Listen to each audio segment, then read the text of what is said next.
morning and welcome to the June 21st, 2022 City Council public hearing. Thank you for joining us in this remote meeting, in this hybrid meeting format. There are two public hearings on tonight's agenda: public contracting code provisions and exemptions and renter protections phase 1.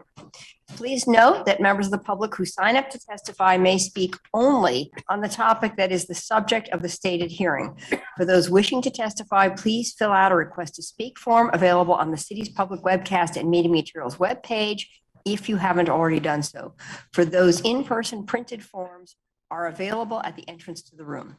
We'll accept request to speak forms until 5:35.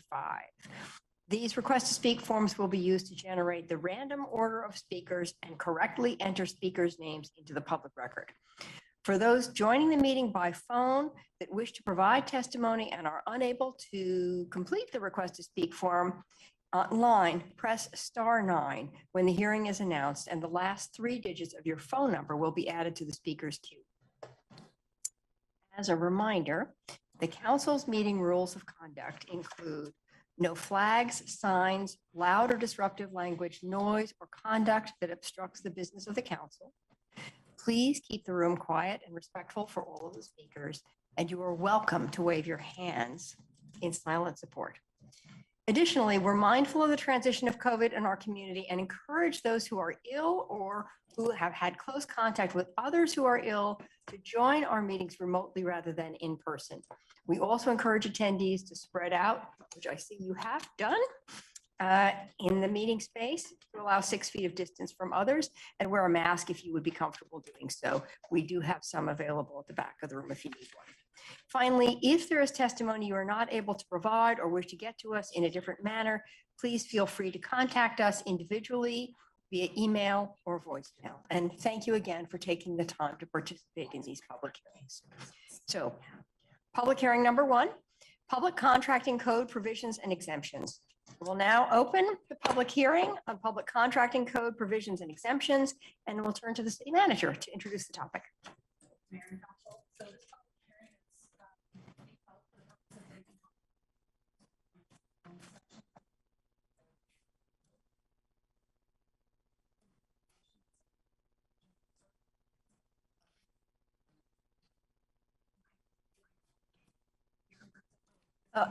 Manager, we're not hearing you. I think you may need to. Your mic may not be picking up, or. You know, I love to read. There we go. There we go. That's better. You couldn't hear me either? We could hear you, but like you're just voice level, not amplified. Okay. So can they hear me online? Okay, now they can. Yeah. So tonight's public hearing is held for the purpose of taking comments on a proposed ordinance that amends sections of the Eugene City Code concerning public contracting. Proposed amendments include the addition of several new exemptions of certain classes of special procurements from competitive bidding requirements, modifications of several existing exempt classes, and overall cleanup to remove duplicate references between state law and the city code. As required by Oregon State Public Contracting Law, the filing of findings for exemptions is included in your packet, and the public hearing is also for taking comments on the supportive draft findings. We have staff online if there's questions about anything that comes up tonight.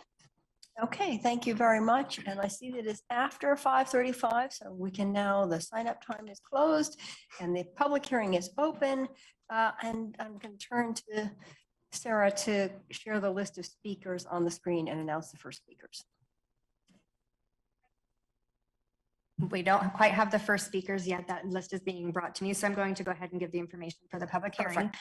Staff will announce 2 speakers' names at a time, and if you're providing a testimony via Zoom, when it is your turn, we will announce your name and promote you to a panelist status, and you can unmute and turn on your camera if you wish.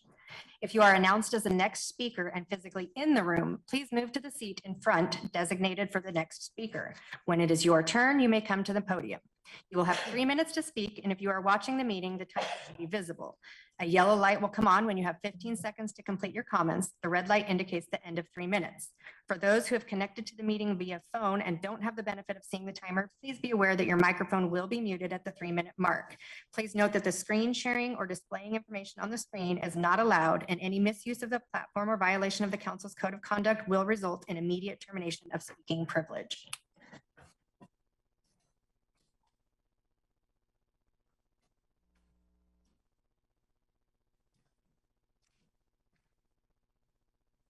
It'll be just one moment while we're getting the list of speakers available. Thank you. And it looks like we have no speakers signed up for the first topic. Well, given that there are no speakers, I now close the public hearing and turn it over to council. If there are any counselors with comments or questions about this topic, and I am seeing none. So I think we can complete that agenda item. Oh, nope, there's Counselor Evans. Counselor Evans. Yeah, I want to know what data we have, what data that staff has with regard to this public hearing and the number of contracts that have come out of the city that have gone to women, minority-owned, emerging businesses, and disadvantaged businesses, and how our program would be aligned with the modifications that we are going to be deliberating on with this public hearing.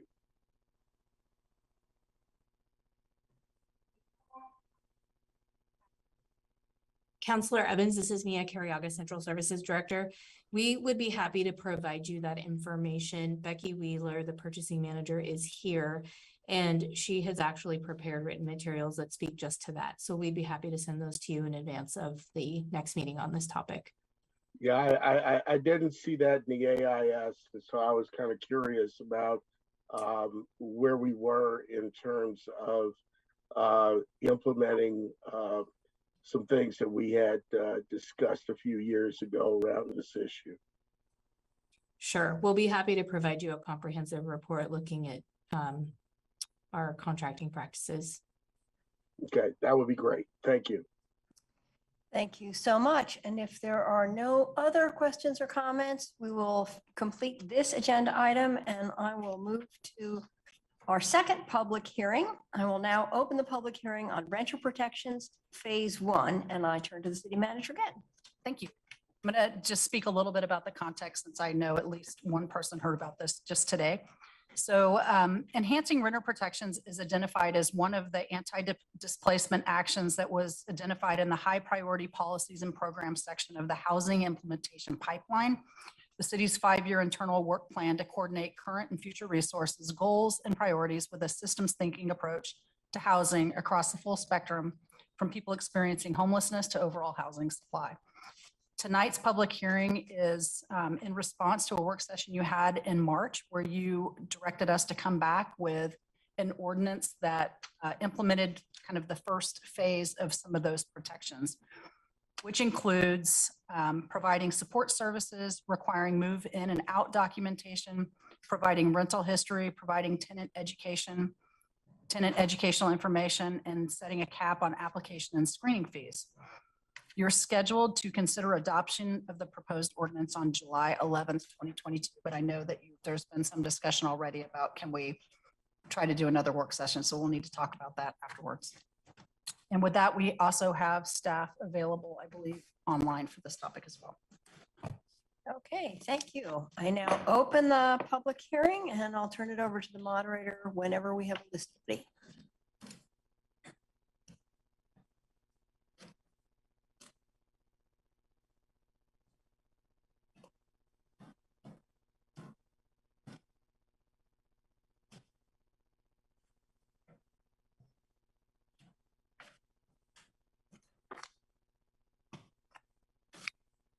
I'm going to go ahead and go over the rules again. The staff is preparing the list so we can randomize that.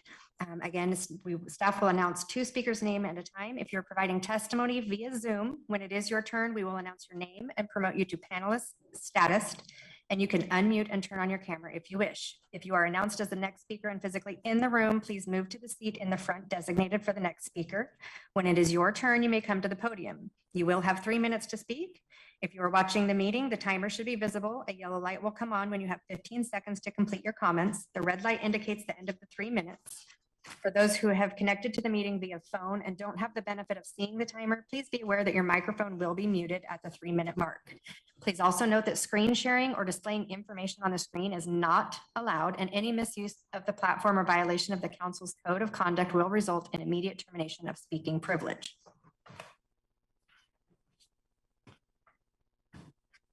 So we have a speakers list, so I'm going to go ahead and share this to the screen real quick, just so you can see the list of speakers in order.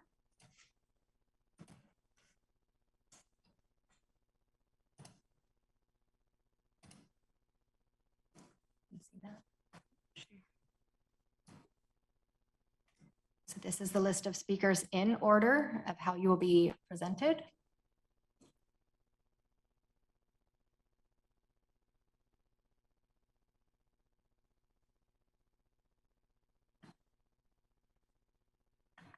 So our first speaker will be Hazel Sturgwalt, followed by Sylvan Scholl.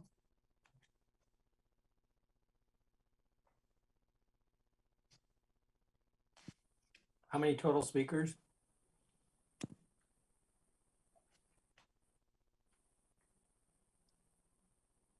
About 25.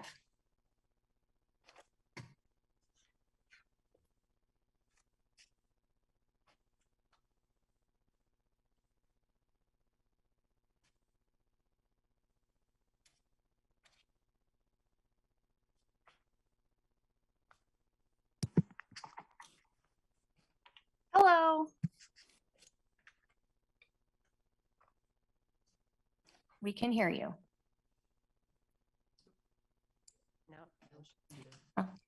Hello, Thank you, Hazel. Go ahead. my name is Hazel Sturgwalt. I am a law student at the University of Oregon, and I work for the Department of Justice as a law clerk in the child advocacy section. I have had a really hard time with housing for the past, excuse me, my dog is scratching herself. I've had a really hard time with housing for about over a year now, mostly because there's a really large barrier with the application fee for housing. I don't know if you guys are all aware of this, but I'd say the average that I see is $30 to $75 for each application. Usually renters, agencies, they will only let you apply to 1 to 3 apartments with a application fee. And you could be like 11th on the list. So I know that the last time that I went through a place that had an application fee, I paid $40. I could only do it for 3 apartments, and I was 11th on the list. I did finally get an apartment with one place that didn't charge you a fee until they accepted your application, and then you paid for your background check. So I know it's possible. But it was a serious barrier for finding housing for over a year. Thank you.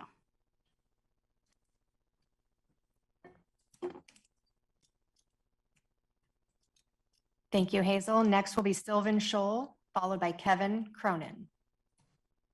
Sylvan, please unmute.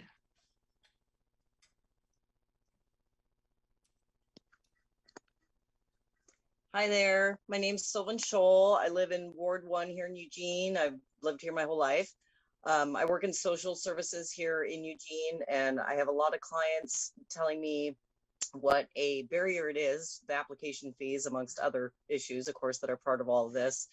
But they feel it's very predatory, where they, like she was just saying, they're getting like 11th on the list, you know, if even that. I've seen cases where they're 40th on a list, you know, at least in that particular company's case, they're on every single one of their complexes. But you know, I've been advising people, don't apply for a place unless you know for a fact that there is actually an apartment available as well, because quite often it seems like there really isn't even an apartment available. So I'm just here today to say I support this 100%, and thank you for letting us participate. We all done? Thank you, Sylvan. Next is Kevin Cronin, followed by Carrie Goodwin. Hello, Eugene City Council. For the record, my name is Kevin C. Cronin. I live in Ward 8. I'm here today to urge you to pass Phase 1 renter protections and take action as soon as possible on Phases 2 and 3. I'm here today on behalf of the Eugene Tenant Alliance, which is the organization circulating the petition to cap application fees at $10 per adult. More than 700 renters have signed our petition to date, representing every ward and neighborhood in Eugene. Phase 1 renter protections represent modest steps to improve consumer protections for a majority, that's 53% of Eugene residents. Vacancy rates are at an all-time low, which makes the prospect of looking for housing with limited resources a living nightmare. Renters like me are most vulnerable during times of transition, where one false move can send a family straight into homelessness. In this tight market, we're seeing landlords price gouge, charging $50 to $75 per adult to apply for housing, with no intention of refunding the fee if they choose not to rent to that particular family. It's morally wrong. It sparks outrage and resentment. Capping application fees at $10 per adult is reasonable and fair. There are low and no cost options for small landlords to complete screening efficiently that includes criminal background checks and credit screening. I am also in strong support of increased city services to fund a renter hotline and a housing navigator position. Housing navigation is an essential service for high barrier residents to find housing in this tumultuous market. Families with children, people with disabilities, and those exiting incarceration face an uphill climb in their search for housing. This extra support is needed in these extraordinary times. Phase 1 protections have broad community support from the organizations that you trust. We're talking about unions, political parties, church people, and the Sierra Club. These are the results of years of hard work and compromise between tenant advocates and landlords.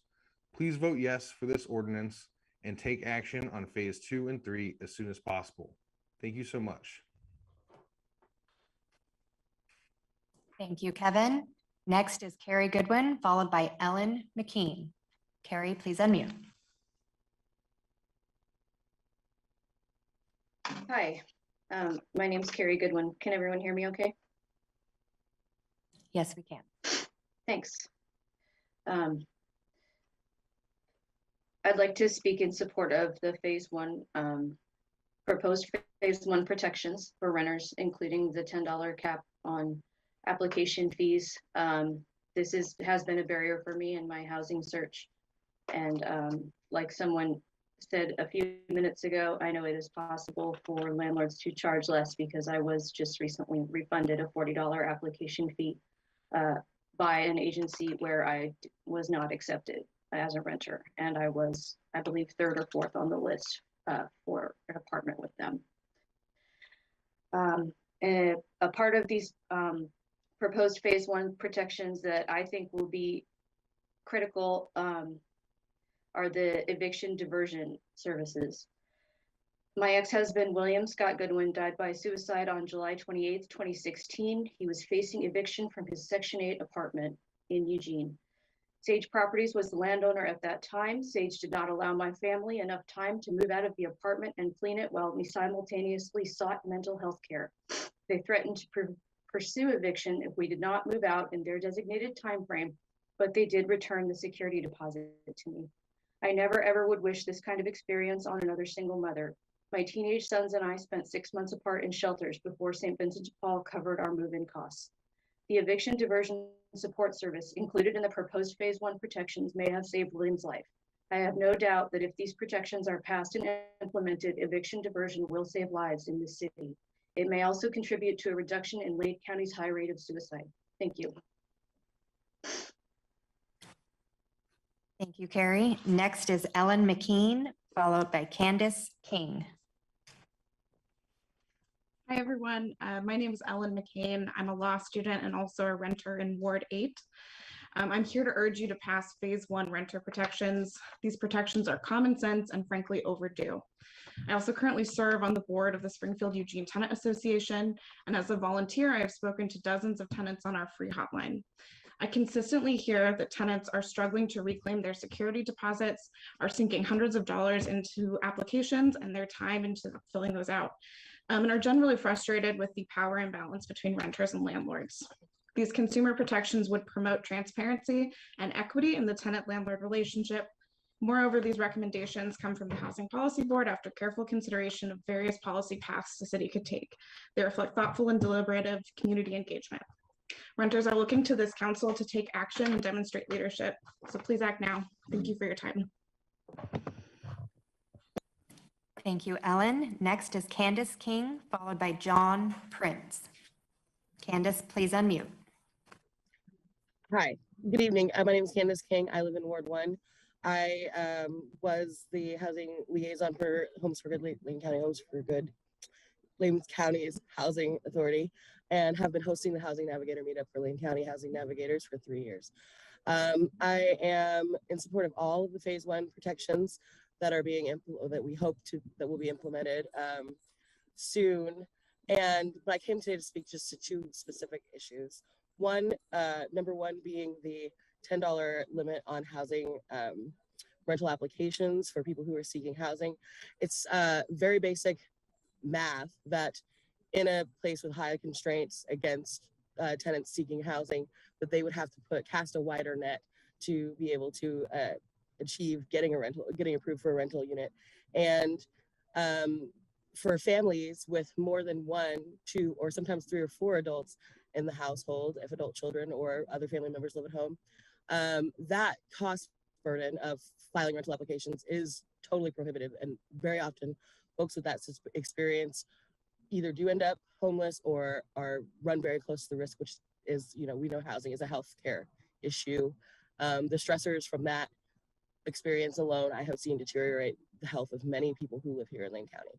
And the second issue that I want to speak to, which is near and dear to my heart, is the implementation of a housing navigator. And what I would like to say about that is housing navigators are necessary.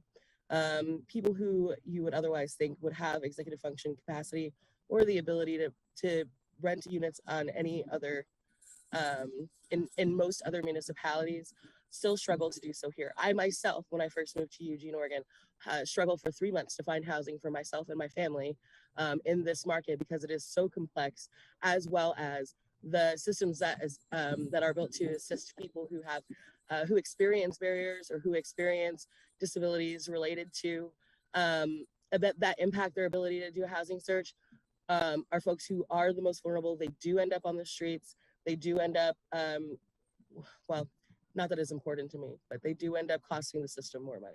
But what the reality is that everybody deserves access or the opportunity to access housing. And if we don't have people out here who are able to assist people through a very complex market, then what we're going to run into again and again is more and more people who are already vulnerable ending up on the streets. So get not just 1 housing navigator, not 2, 5, 6 housing navigators, because if we have the highest homelessness in the country, then we also need to have the highest number of navigators at a high level.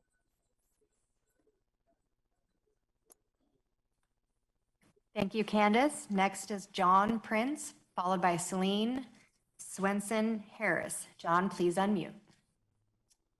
Good evening, Eugene City Council. For the record, my name is John Prince. I live in Ward 8 in the Churchill neighborhood. I'm here to strongly encourage you to vote yes and pass phase 1 of these protections and take action as soon as possible on phase 2 and 3. I'd like to personally speak to my experience with application fees. Last time I applied for apartments, my partner and I spent more than $600 combined between 4 apartments. And I'm sad to say I didn't receive a single refund. And advocating for this proposal, cities like Eugene with an extremely low vacancy rate, renters swarm to every opportunity to find a place to call home. When you're talking about these units between 80 and 120% of fair market rent, often receiving 20 to 30 applications in the first 12 hours that it is available, it's just not realistic to set the fees that are this high when you're talking about so many folks being, probably never really considered for these availabilities. Some advocates for this proposal, some people who have already testified tonight, have demonstrated that the time and cost to process these applications are not in line with the rates that landlords and property management groups are charging. And it's hard not to wonder where these application fees end up when folks do not receive a refund. I think it's really important that it be stated that by capping these application fees, you aren't putting landlords and you aren't putting property management groups in a bind. You're simply acknowledging that Eugene can do more to protect the folks most affected by the lack of available housing in our community. So once again, I strongly encourage you to adopt phase 1 as soon as possible and take action on 2 and 3 as quickly as you can. Renters in Eugene really need it. But I want to thank you for your time and for this opportunity for public comment. So thank you. Thank you, John. Next is Celine Swenson Harris, followed by Misty Frost. Celine, please unmute. Hello, Mayor Vinnis and Council. For the record, my name is Celine Swenson Harris, and I am Secretary of the Democratic Party of Lane County. I'm here today to urge your support of these common sense renter protections. Affordable housing is a core component of our platform, and it's something that I've heard from many of you that you strongly support as well. We believe that this ordinance is an important first step to protect renters in our community. We hope that we can count on you for a yes vote, and we hope to see action on the other 2 phases proposed soon. Thank you.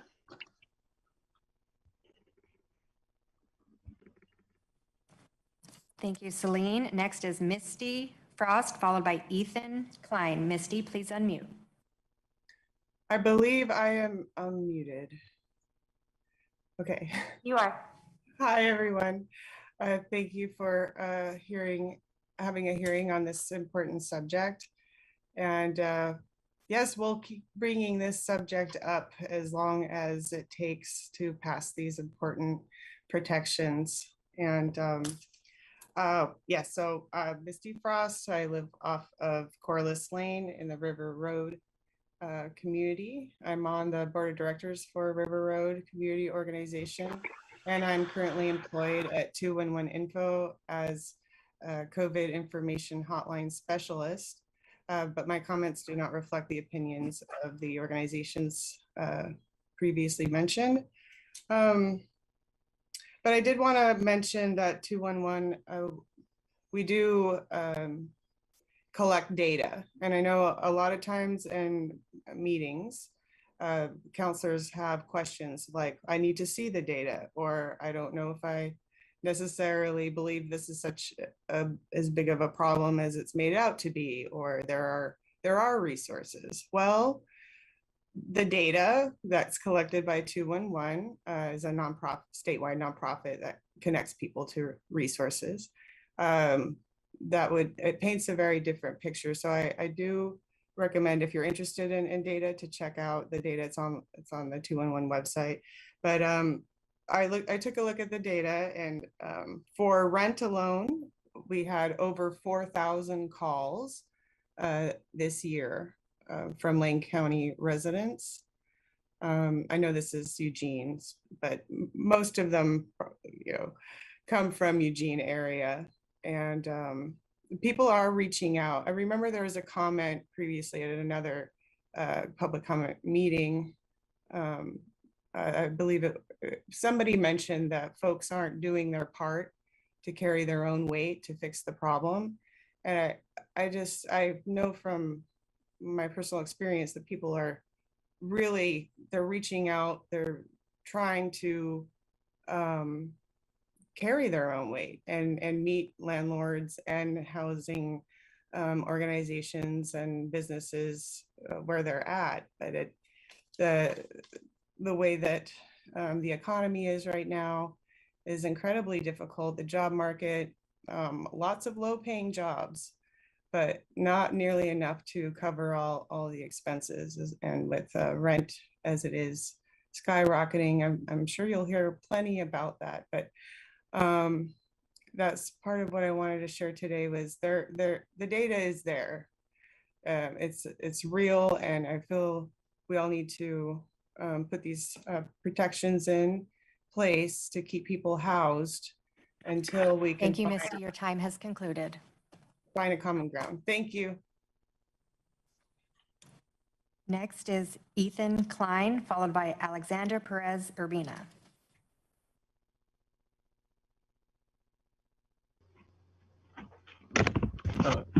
Thank you, city councilors and mayor, for giving us the opportunity to give public comment today. My name is Ethan Klein. I'm a resident of Ward 1. and I am part of the Eugene Tenant Alliance as a Eugene Democratic Socialists of America member. In my professional life, I do work with, I'm a case manager with Senior and Disability Services. So I am daily working with people that do have to overcome a variety of different barriers to get access to services, housing being one of them. And I can say that with folks on very limited income and have a slew of other barriers to accessing services, definitely, capping those rental application fees would really help mitigate a lot of the costs associated with trying to find affordable housing for folks that are on very limited income. And also to speak to Candice's point about needing more housing navigators in the city, just ditto everything Candice spoke to in their comments. I will say that what spoke in my mind about these phase one protections, which I think City Council should be making a yes determination on immediately, is screening both before and after a tenant moves out.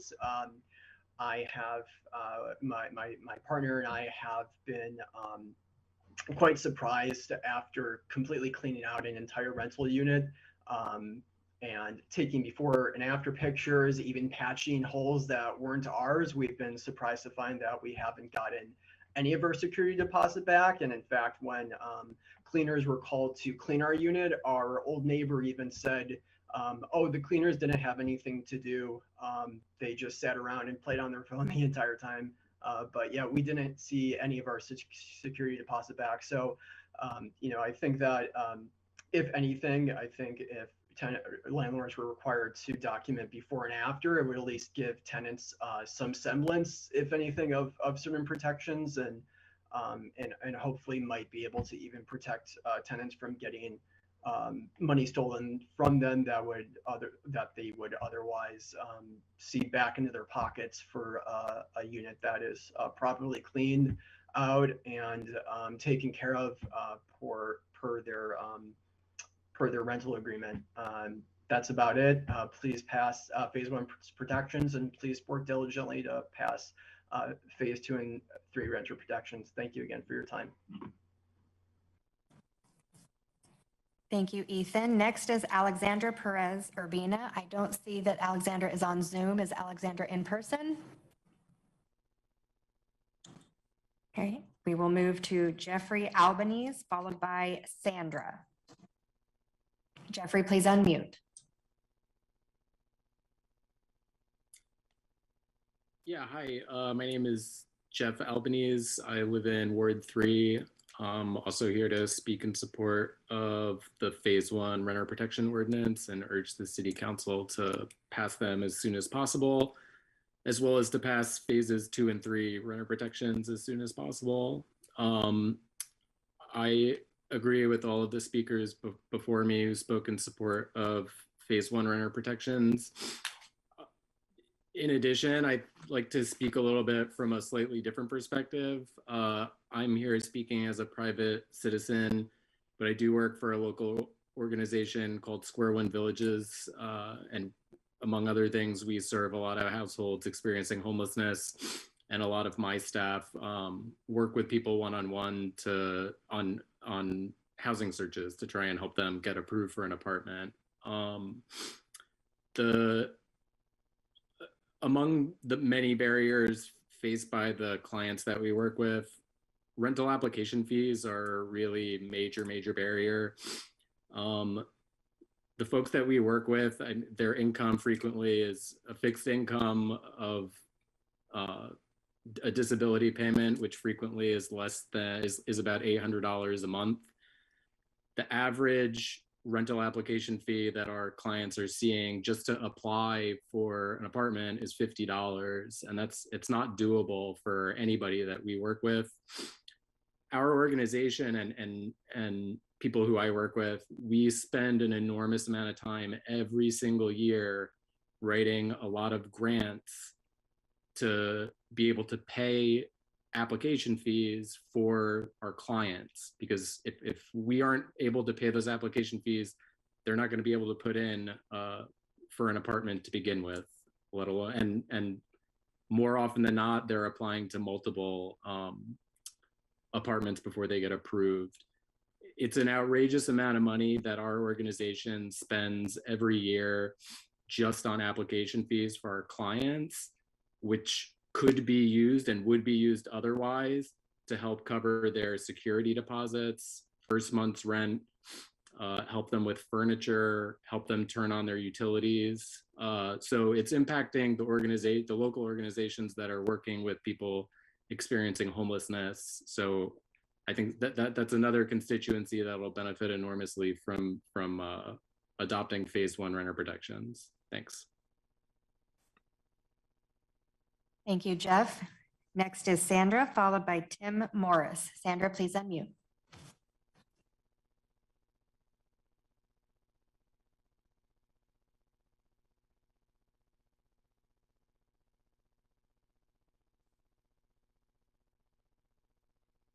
Oh, I don't know. It's my first time here. My name is Sandra Melinder. I'm from Ward 2 and I'm disabled. I've been disabled since 2004 and have not worked. And it is really tough to find housing if you're on limited Social Security. I live in an apartment, which is a nightmare. I suspect I'm not going to get my security deposit back, even though I have everywhere I've lived. And I've lived in Oregon for 3/4 of my life. I'm over 70. And they raised the rent where I'm living. They won't move me where it's quiet. I can't stress, I just can't handle a lot of noise. And so to supplement my income, I have to go find cans and bottles. I need $50 extra a month. And in less than a year, I'm going to have an additional $80 they're going to pay up for rent. So it's very, very hard for disabled people. Now, one thing I agree with you is the application fee needs to be less. I paid for it, but I helped other people and they gave me a little bit of money to pay for it. But it needs to be reduced, $10, $20. It has to be reduced. I don't expect, as I said, to get my security deposit back. I don't trust this housing company at all. They are not nice. They're actually mean. I live above a laundromat and below 300-pound people. Can you imagine the noise? And they had an apartment that was on the second level on the top, and they said that I could be moved. It came open. What did they do? They gave it to a Californian and they said, oh, well, they were first in line. They've lied continuously. And that's, I think, what happens with a lot of disabled folks and regular folks in general. I remember back in the 70s when we used to get some kind of income for rent back to us from the state. What happened to that? Why can't we have it again? Help those. I suspect I'm probably going to be homeless. I've got a good truck and I'll probably have to live in that if I can't find, what do they call these, mother-in-law little places and stuff, but I am hunting every day. Apartment living is not, for a lot of disabled folks, they can't handle it. And I'm one of those. So I'm hoping, at being my first time here, that I live on less than $1,500 a month. That's all I get for Social Security, but it's not enough to get any St. Vinny housing. It's nothing to get, I was a veteran. Well, I am a veteran, I'm sorry. And I can't get anything because I make just a little bit too much. So we all need help, but I agree with the phase 1. And I'm going to read and learn more about what the other steps are since this is my first meeting. Thank you for your time. Thank you, Sandra. Our next speaker is Sandra on Zoom, followed by Tim Morris. Hi. Hang on. I'm having some problems with my, my name is Sandra. I'm worried about students that are graduating and can't find a place to rent. We're losing our rising stars. I know a lot of people that have become homeless as a result of all these costs to try to find a place to rent. It's really scary. I've been helping people try to find a place to rent. I've been helping people with camping gear, and it's been very difficult. Very difficult. We have to do better for our kids that are trying so hard to navigate COVID, trying to find a place to rent. We're losing some good people. That's all I have to say right now. Thank you. Thank you, Sandra. Next is Tim Morris, followed by Darren Stone. Mayors and city councilors, thank you for the opportunity to speak tonight. For the record, my name is Timothy Morris and I'm a resident of Ward 1. I'm here today as an individual to fully support the Phase 1 renter protections and to encourage you to take immediate and direct action on Phase 2 and Phase 3. By a report of your own city staff, 52% of the city of Eugene rents their homes, and 33% of the city of, 33% of the renters in the city of Eugene spend then more than 50% of their income on just rent and rent alone. It has become wildly unaffordable to even live in the city of Eugene for renters, and it's becoming incredibly difficult if you are required to leave your home by a landlord or some other reason. The supportive services and requirements outlined in Phase 1 will go a long way to ensure that the tenants who are forced to leave their home will have an adequate pipeline to find new housing and have the information and documentation they need to secure new homes. These consumer protections will protect the residents we have now to ensure that those most vulnerable among us do not fall through the cracks.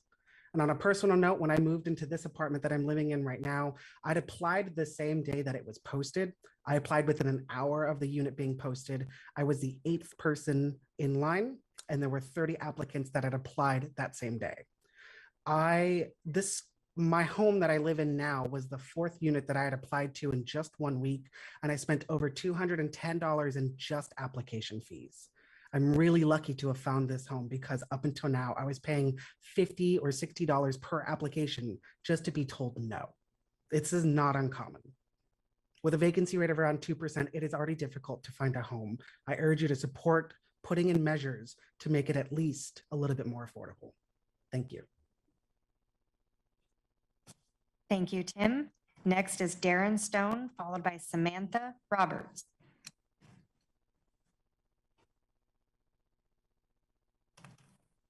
Darren, please unmute. Hi, my name is Darren Stone from Ward 2. Besides being a Eugene resident, I'm a professional housing provider. My firm manages thousands of rental units in Eugene and Springfield, and I had the pleasure mostly of serving on the Renters Protection Committee that worked on developing recommendations. I do think it's important to note that the only recommendation that was unanimous from that committee was that of the housing navigator. And we supported that for the same reasons discussed by the previous commenter about the importance of housing navigators.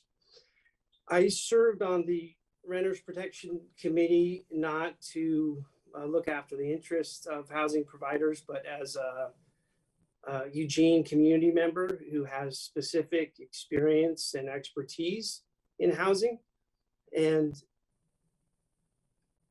I urge the city to, would urge the city council to tap into that resource that is here in the community, and other experts in this field that want to participate in finding solutions to things that we agree are all problems, that application fees can be a barrier to entry, that the rent is outpacing the increase in income.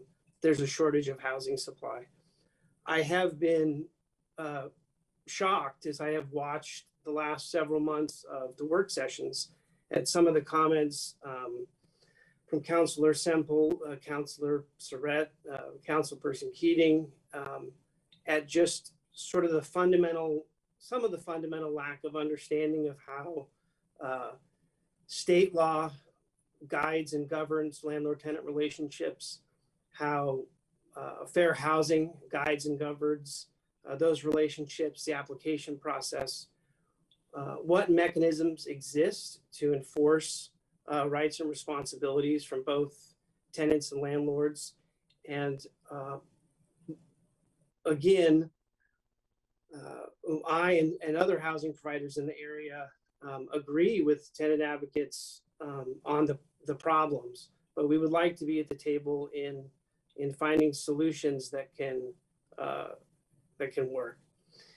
As frustrating as it is to be in my position and see these ordinances coming up for a vote that are redundant to other laws or ineffectual, the real offense, I think, to the Eugene community is that if the city council passes these ordinances, it will be for a pat on the back for having done something about the housing crisis, not for taking meaningful. Thank you, Darren. Your time has concluded. Next is Samantha Roberts, followed by Catherine Dunn.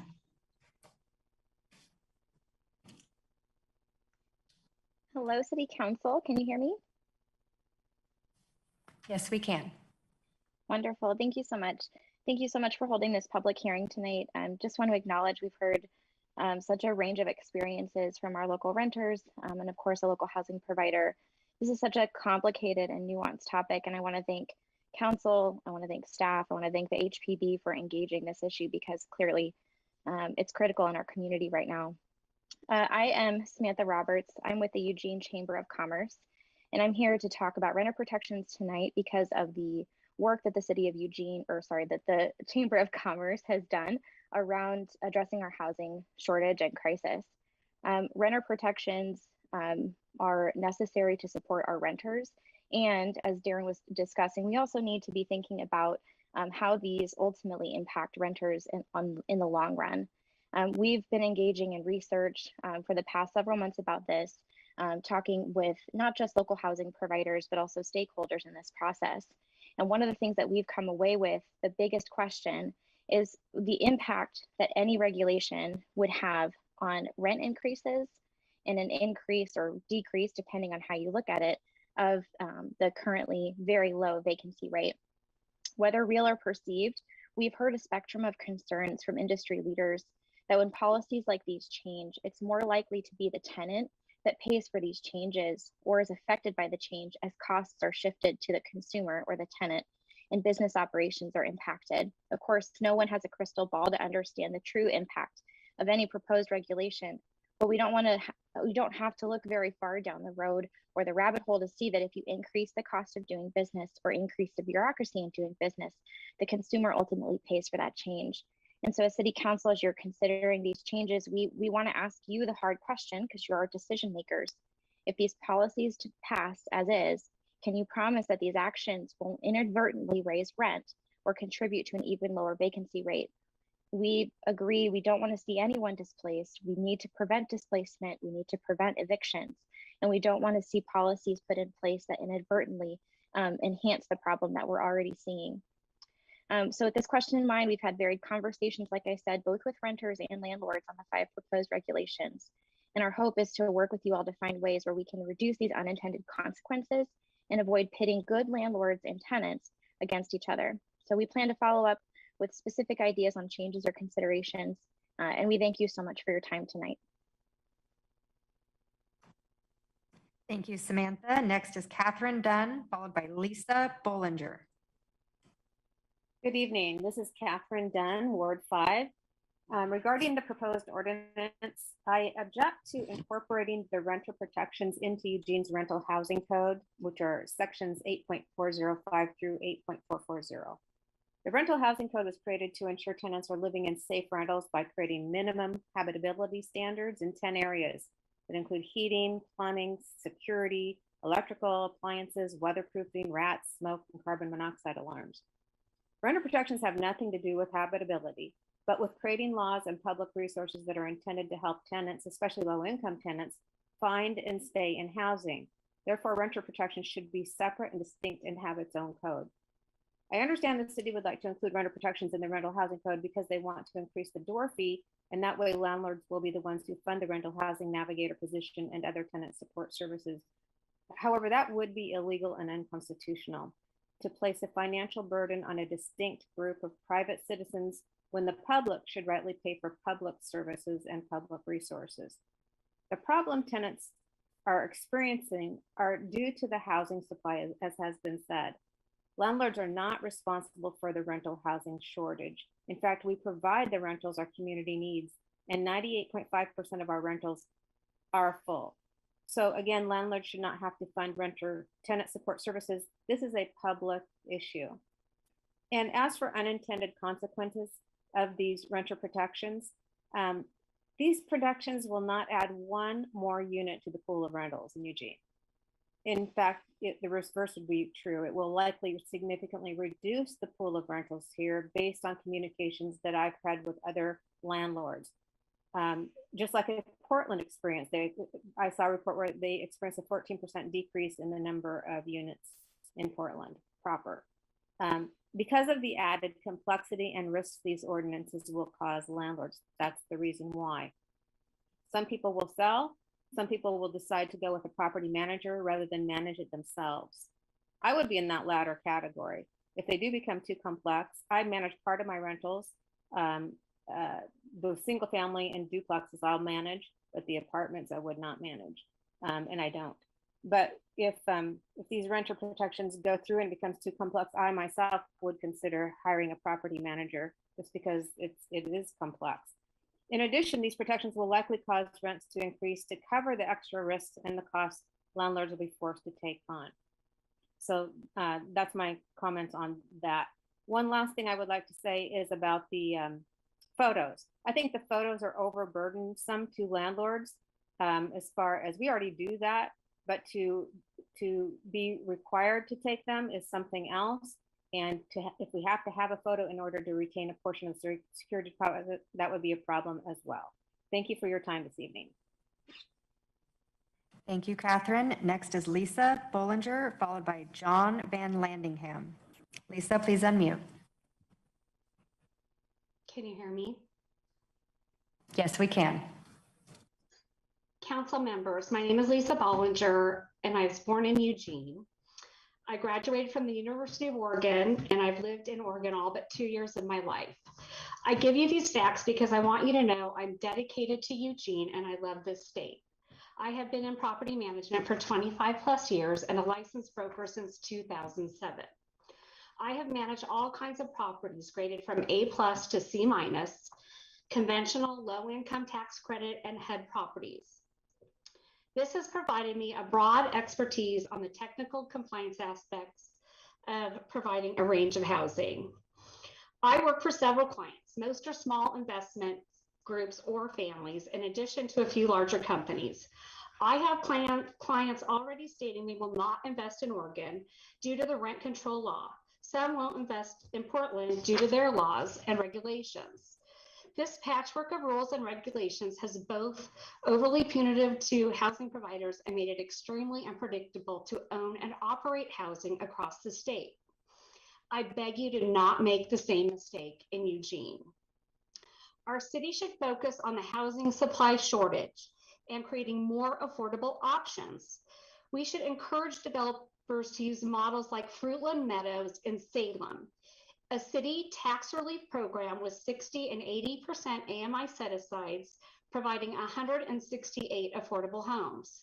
Cornerstone, also in Salem, 180 homes at 60% AMI set-asides, was the first development built utilizing Oregon Housing Alliance LIFT funding.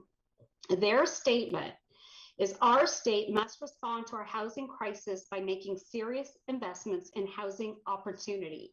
The Local Innovation and Fast Track LIFT housing development program is one of the most exciting and innovative tools that our state has to create more units that are affordable for people with low incomes.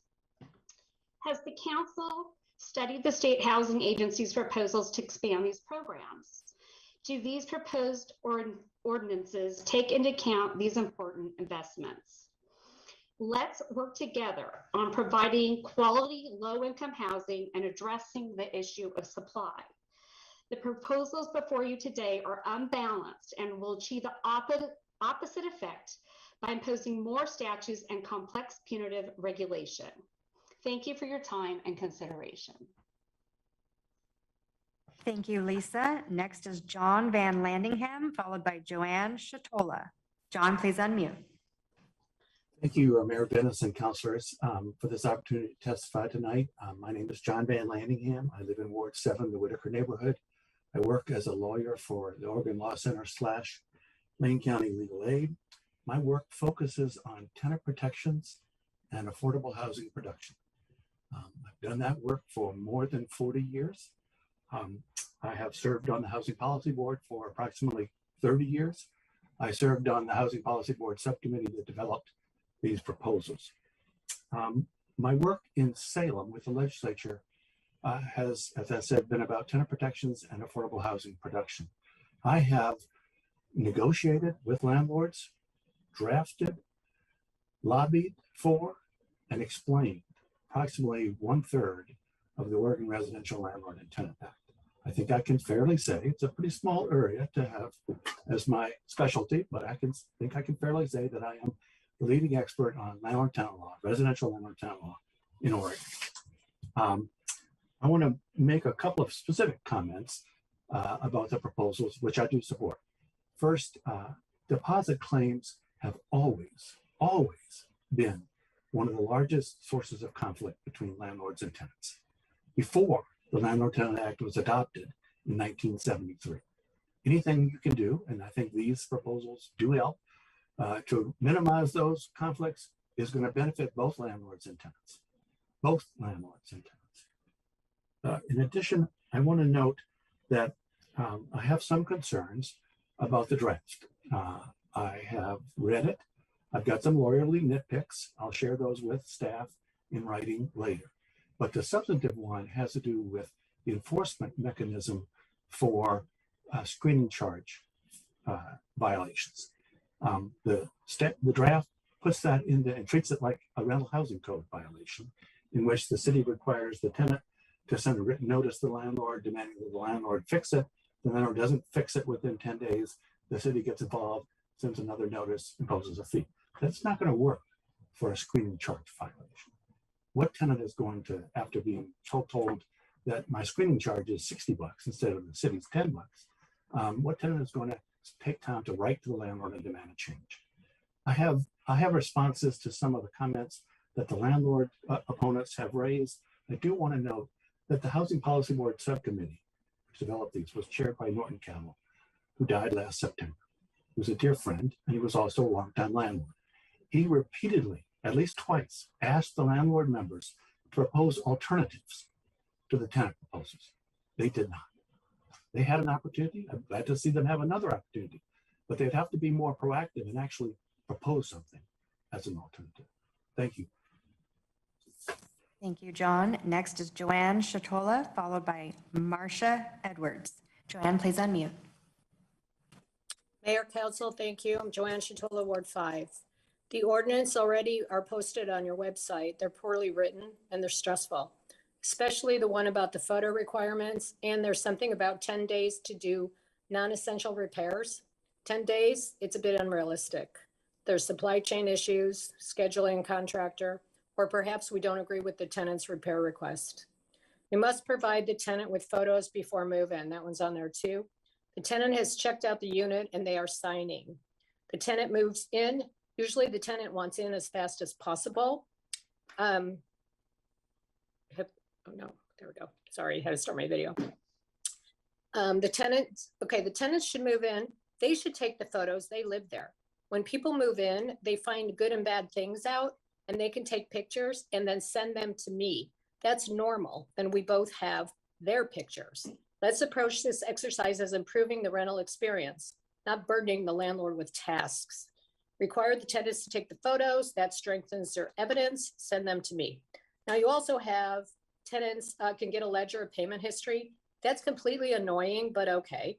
Property managers will be charging for this. So please note, if this goes through and an applicant brings the prior landlord, it brings me the prior landlord's written ledger, I'm not going to prioritize it. It was something someone paid for. I will be sure to contact the previous landlord for a thorough reference. It's annoying, but okay if you feel it necessary. Lastly, a housing navigator. I think we're all in agreement that that could be a good service, but the city wants it. The city should figure out how to pay for it. Don't land it on a small group of landlords. Tenants have the law center and tenant groups. They are well represented for free. I'm not a property manager, but I'm a landlord. I have a day job, so all of these additional requirements for the benefit are for the benefit of the tenants. They should be assumed by the tenant or the city in a simple informational web post. Don't make this harder than it already is. At the start of these council meetings, several of you councilors made it clear you did not want to be a landlord. These ordinances, as written, would make the landlord experience even worse than it was back when you guys commented on it. And this quickly about affordable housing. I went to the city today to set some plans for this middle housing thing. You guys wanted me to to pave a driveway, it's already graveled, and do a rain garden. You added 40 to 50,000 bucks to my project. And so right now, the affordable housing that I was going to provide has now gone up at least $200-300 bucks a month for each unit. So, so much for affordable housing. So there's two sides to every story. I'd like you to think about what a lot of these tenant advocates have said. And the last gentleman who said that deposit claims were number one. I've been doing this since 1985. I've never once had something we couldn't work out by communicating. Thank you. Thank you, Joanne. Next is Marcia Edwards, followed by Joshua Corallo. Good evening. Can you hear me okay? I'm a residential realtor in Eugene, and I'm saddened by the number of mom and pop investors who are choosing to get out of the landlord business. These homeowners can sell their rental property in today's market and enjoy a nice return on their investment. And the first-time buyer market will pay much more than the next investor buyer for the same property. This house sale results in us losing another unit from the rental pool in Eugene. Many local realtors are familiar with the recent calls from owners of small homes saying they cannot continue to own rentals in the city of Eugene. One investor who heard the potential upcoming renter protection regulation said to me just yesterday, these renter advocates are going to succeed in eliminating all possibility of shady landlord practices in our area at the expense of an enormous loss of rental property inventory that will be well managed by well-intended law-abiding property owners. Do not encumber those who can offer an opportunity for housing in our market to the point that they no longer engage. I would encourage the council to reframe the conversation to discuss rental protection, rental as opposed to renter protection. Recognizing that for every tenant, we need a willing property owner. You'll find that some of your biggest advocates are those rental owners who recognize the value of inclusive and fair processes. The city of Portland lost 6,417 units in single-family detached residential units between 2017 and 2020. Portland had passed similar legislation to renter protection that we're discussing here this evening in 2017. My concern today is in regard to phase one, item 1. Support services. This position of rental housing navigator appears to provide redundant services already provided by current organizations. For example, the role of ex-offenders struggling to qualify for rental housing is a core service provided by sponsors. The tenant hotline and eviction diversion services are now provided by Springfield Eugene Tenant Association. Redundant services should be avoided. And finally, I would encourage the council to consider auditing the current rental housing code door fee to confirm that the increase is needed. The goal of keeping people housed, seeking affordable rentals, and providing housing with racial equality is admirable. We all want this in our community. This does not need to be adversarial. Engage the rental owners. Working together, the rental protection will get us where we want to go. Thank you. Thank you, Marcia. Next is Joshua Corallo, followed by Cynthia Butler. It's actually Caraco. That's okay. But I'm Joshua Caraco, Ward 1. been speaking on these issues for, I don't know, 6 years now or something. It's kind of exhausting. I first started that when I experienced a no cause eviction. And I'm kind of a little disappointed that the displacement assistance got pushed forward. Hopefully we can get on that, but I am happy that we're working on these issues and I hope council will support them. I'd like to suggest if there are any landlord tenant questions, you ask John Vanlandingham what's going on there. I think he probably has more expertise than staff actually to answer some of those specific questions. I think there's some issues at the last meeting where issues seemed more complicated than they needed to be. I think these are really good basic steps that other cities have already taken. I think you hear a lot of people speaking here. You've heard a lot of tenants say things like homelessness and prohibitive. And you had a first time disabled veteran come speak for the first time ever. Whereas you hear landlords saying things like, this is annoying. So I think you can see the discrepancy and need there. I come from a city originally where my parents are small scale landlords and have much stronger renter protections than the ones proposed here and have very few problems with their tenants. So it is possible. My own landlord, after my no cause eviction, I didn't get charged a screening fee at all. My deposit was like $200. I know that's incredibly rare and landlords are like, what? And tenants are also like, what? You're kidding me. But there are really good landlords out there. They're not here speaking against these things because they aren't affected. So, I mean, that's all I really have to say. This is possible. It's basic. There's a lot more we need to do, but I'm glad we're here. So I'm going to leave the rest of my minute to other people. Thank you. Thank you, Joshua. Next is Cynthia Butler, followed by Mike Gamble.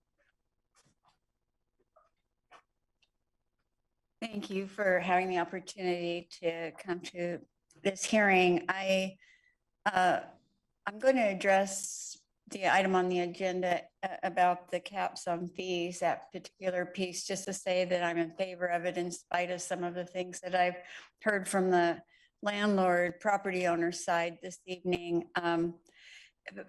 What drove me to even come here is probably something not uncommon by most people that rent and in Eugene, and that is that there was a hearing about renter protection, and there are so many things going on with the rising costs of rents that having an opportunity. So I admit that I want to be more informed about phase 2 and 3 and have more input, because I know when you have a hearing like this, it's all about code and about regulation and what's on the record.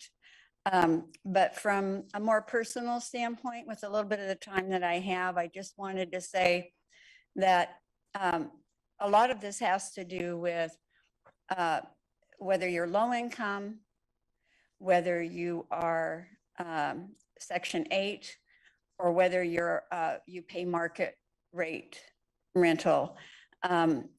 The statistics that govern where you fall in that category is your median income, whether you are someone that you're looking at the Oregon low income requirements to meet Section 8, for example, the $1,986 a month gross income before deductions, or whether you meet a percentage of your median income from Lane County, or if you're at the poverty level, or the Eugene average household income.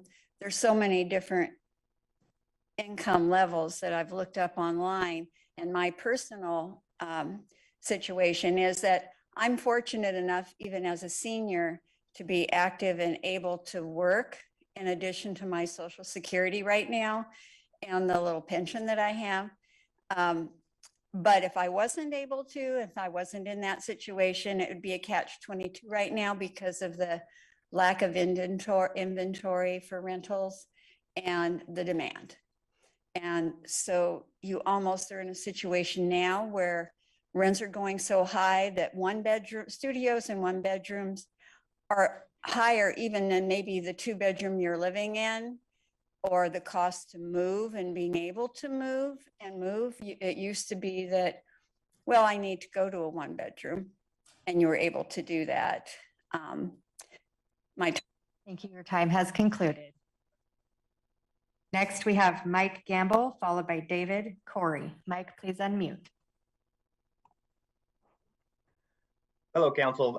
Thanks for giving us the opportunity to speak today. My name is Mike Gamble. I'm a housing provider, manage about 1,000 units in Lane County. I feel we continue to treat the symptoms and not the disease. The disease is we have a housing shortage, and by treating the symptoms by making it more complicated, more complex, and more expensive and cost prohibitive for landlords, that's not going to create any more housing. There's not going to create another unit. There's not going to be another property available because of these additional regulations.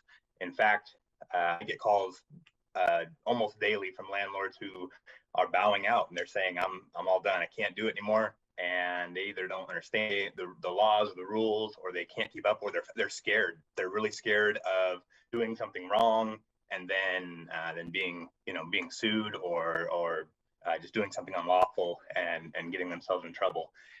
Portland has passed similar regulations and have seen estimated loss of their total rental counts 14 to 25%. Again, making a really bad problem worse than it is. So I feel what we need to do is make being a landlord, make it enticing, make current landlords want to expand their portfolios and bring new landlords into the market, make it easier to create affordable housing. It was mentioned before, you're talking, it can be $50,000 in Eugene before you break ground to put up a duplex. That doesn't include building costs or labor or any of that.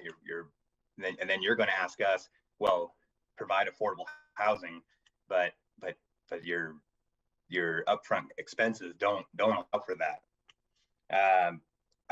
In closing, I'd like you to look at each of the new restrictions and regulations you're putting on and ask yourself, what will this do to add another unit? What will this do to increase our housing supply, which is what's needed, where it's a supply and demand, and go through each item and say, what will this do to help the real disease, which is a lack of housing? Thank you. Thank you, Mike. David Corey is our next speaker. David, are you in person? We do not see you in Zoom. Okay, we're not seeing David Corey, so it will be our final speaker, Jacob True. Jacob, please unmute.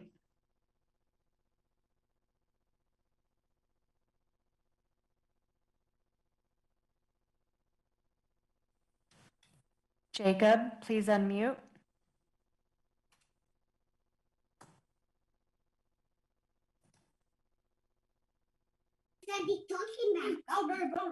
Hello, can you hear me?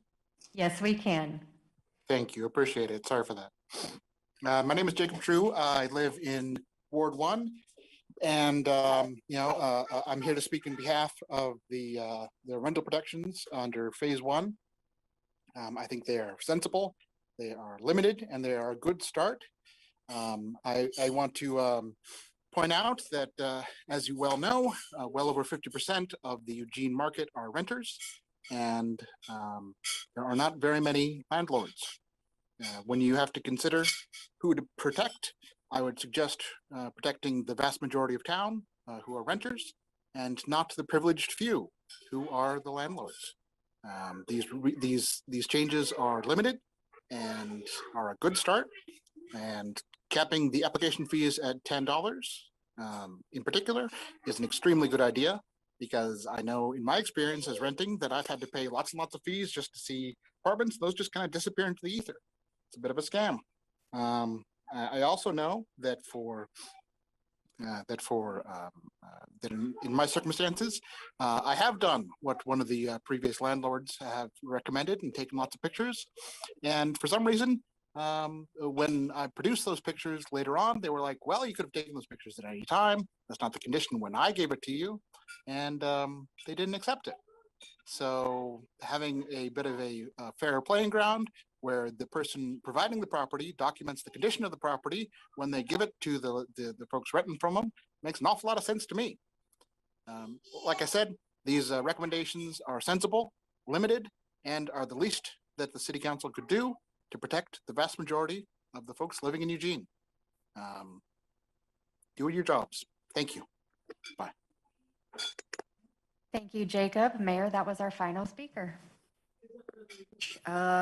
With that, I will close the public hearing. Appreciate everybody who took the time to testify, both in person and on Zoom. And I turn to council. Are there any questions or comments that councilors wish to make?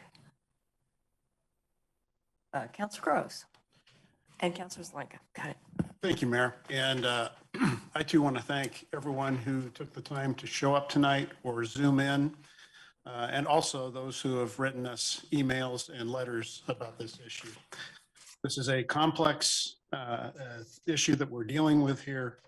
I agree with one speaker, Mr. Gamble, who said the main problem is we just have a lack of rental inventory in our community. And until we get that squared away, we're going to keep having these challenges that we're facing and trying to find a fair, equitable, and just way to make sure the playing field works for everybody. And I also like a comment I heard tonight of protecting our the rental, which is the renters and the property owners, so that we can find a way that we don't lose more inventory out of our inventory, more rentals. So I'm not sure where I am on all these different components. I know we need to do something. I know that there's problems out there. I know that there's a number of anecdotal horror stories I have heard in meetings, and I am concerned about that. So I will be looking forward to when our deliberations and hearing what my colleagues have to say about this. But thank you. Thank you. Councilor Zelenka and then Councilor Syret. Thank you, Mayor. There definitely is a lack of housing in Eugene. We have had a housing crisis, affordable housing crisis in particular, for a very long time, something that's baked for 30, 40 years. And it's not something we're going to solve overnight, but we're trying our best to try to do that. But this issue really isn't about creating or uncreating housing units. It's really about fairness in the process, as I see it. So it's not intended to increase the number of rentals. That's a different process that we're working on very diligently. But all of this kind of boils down for me, if we were to implement it, into enforcement. And when we hold a work session, I would like a staff to do a detailed explanation of the process steps, the deciders, how the decisions get decided, what the appeal process is, time and cost to go through the code enforcement process as we have it existing. I'm assuming this is using our existing process. Seems to me that code enforcement for a lot of these things just may not be the best way to resolve these issues, as John Vanlandingham said eloquently, more eloquently than I did. And so when we have that work session, I want to explore enforcement options that may work better for this type of process than just putting it into our code enforcement, which has its own issues with workload and overtaxed and cumbersomeness, so tacking on another set of issues to it just may not be the best way to resolve all of that. So when we come to a work session, I'd like to explore that a bit more. Thanks. Thank you. Councilor Syret and then Councilor Keating. Thank you, Mayor. So just a few comments. Thanks for everyone who gave us input tonight, and also for those who are doing that via email. So I did have a question for staff, and if you can't answer it right now, that's fine. You can follow up. are any of the things in this draft ordinance already covered by state law or other laws? Are we doing duplicate work? Lauren Summers in the city attorney's office, and I see Genevieve also is on, that could probably speak to that.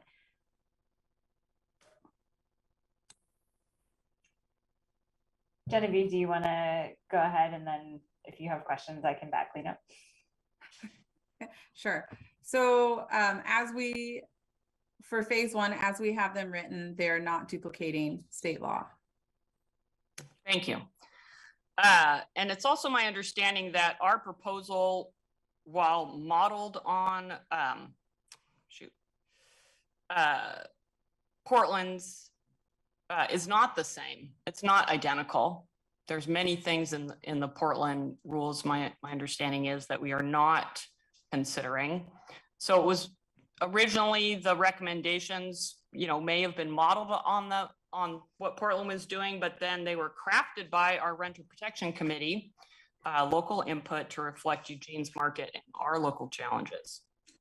So I just am going back to some of the things I said in some of the original work sessions on this. I really see these proposals as working to increase equity. And there was a speaker tonight who spoke about the opportunity to access housing and creating that opportunity for folks who really struggle with that now. And for me, that is an issue of equity and fairness. So that's how I'm seeing this, while also listening to folks who provide rentals and considering their input as we deliberate on this. So thank you. Thank you, Councillor Keating, and then Councillor Clark.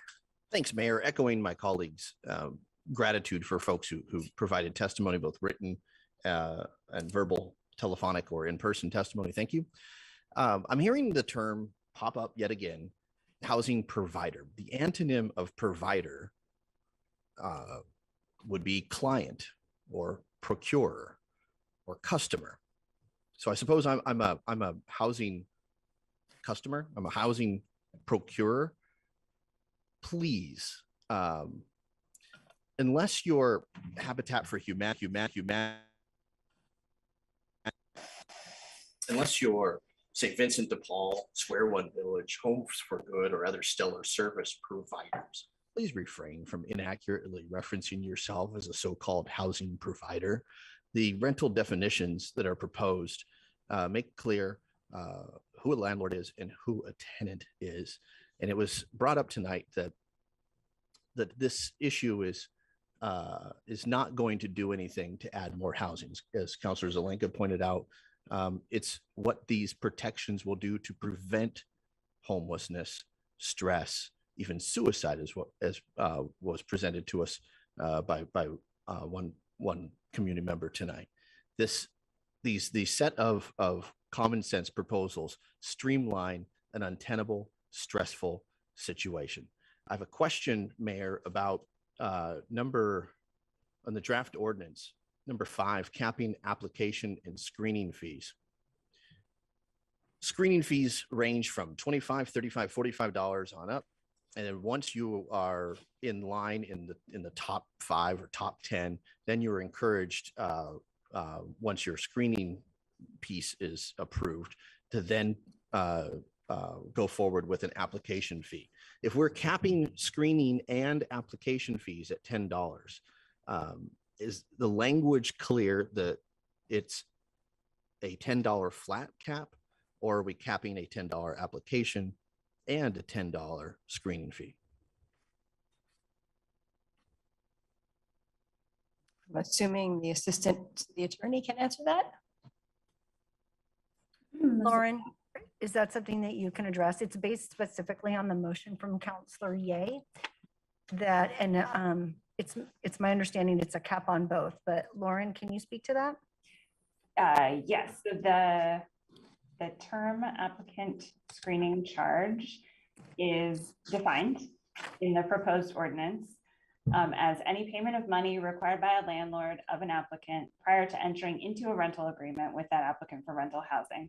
The purpose of which is to pay the cost of processing an application for a rental agreement for rental housing. So that definition is applicant screening charge, and the applicant screening charge is limited to $10. Does that answer your question, Councilor Keating? Yeah, it actually confuses me more because we then, if we're referencing the potential tenant as a future applicant, they wouldn't be an applicant or wouldn't be considered an applicant had they not passed the screening process. I think staff can probably come back to you with a little bit more information about how different landlords process applications. The definition, I believe, was pulled directly from the Oregon Residential Landlord Tenant Act. And that state law also regulates how landlords can charge these screening fees. And so we kind of tried to build on that existing state law structure and pull that definition into the city's code. Okay, thank you. I appreciate that. I just want to add my voice at the state level. I'm supportive of a one-stop shop for screening and application fees. So a nominal, modest fee is what you pay all year round. I think this is a step in the right direction. And I look forward to taking our next steps to advance some semblance of reform and protect renters throughout our community. Thank you. Thank you. Councilor Clark. Thank you, Mayor. First, I'd like to say I can count, so I suspect these will probably pass. And in that vein, I agree with Alan that enforcement becomes the important thing for us to talk about, and how that works and how we apply that intelligently. I will say, though, that Marcia Edwards was completely right in everything she said. Mike Gamble was completely right in everything he said. I've known Marcia for 35 years or more. She is one of the best realtors in town and knows her business. She knows what she's talking about. And while there were minor tweaks here and there between the difference in what happened in Portland in 17 and what we're doing, the effect is the same. Landlords, locally owned buildings by local housing providers are the ones who hear this increase in regulation, be it in some way different on a minor level. They still hear the increase in expense and the increase in liability, and it's scary. I, as someone who is a part of the process of helping people buy rental properties, I hear it every single day that people are afraid to own rentals in Eugene. One of the captains of your own fire department wrote you a note this morning. And by the way, he and his brother are some of the best people in town at buying and rehabbing facilities for rental and resale. And they're extremely good at it. And he told you point blank, they're going to disinvest in Eugene. And so I agree with Claire that the objective here might best be defined as increase the opportunity to access housing. I may have messed up that quote, but the idea is the same. And I certainly hear the heartfelt pleas of the people who speak on the difficulties they've gone through. I was a renter for a long time. As a matter of fact, I rented from the property management company owned by Mr. Gamble. And I had difficulties as well from time to time. I understand how hard it is. And they're suggesting that these rental protections will help with the idea that Claire mentioned. So my question to my colleagues is, what if they're wrong? What if this will make the situation dramatically worse, which I believe it will, on them? Because we have the proof of what's happened in Portland. They've had a 14% loss of rental homes available. Thank you.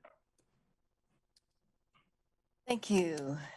Any other comments? So I just thank you all for comments. I'm just going to add a couple of remarks of my own, which is that we are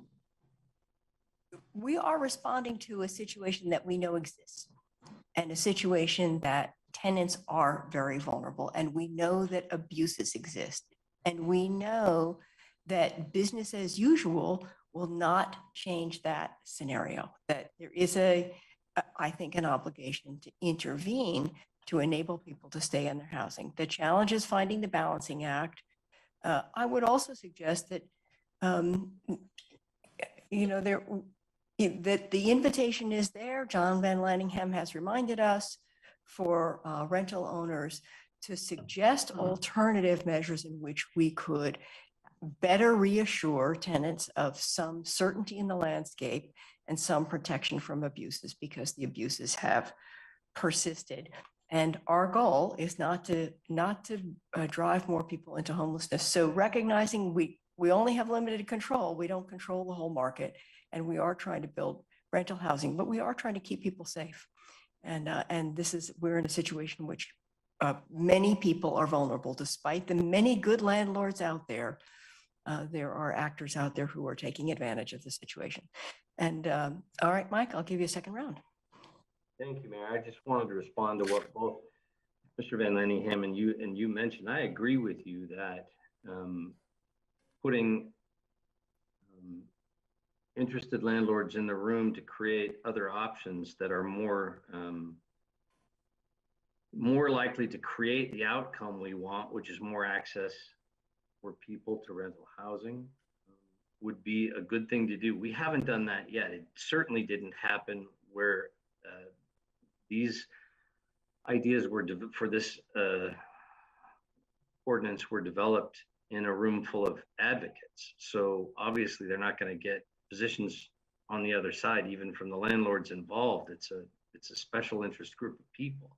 If we actually had local landlords that have strong feelings otherwise involved in the process of debate and discussion to come up with something that met everybody's, made it okay for everybody to agree, I would think that would be a great process. I just wish we would do it. Thanks. Well, I'm understanding that that has happened and the door is still open. So we invite that conversation. And with that, if there are no other comments, we are adjourned. Thank you.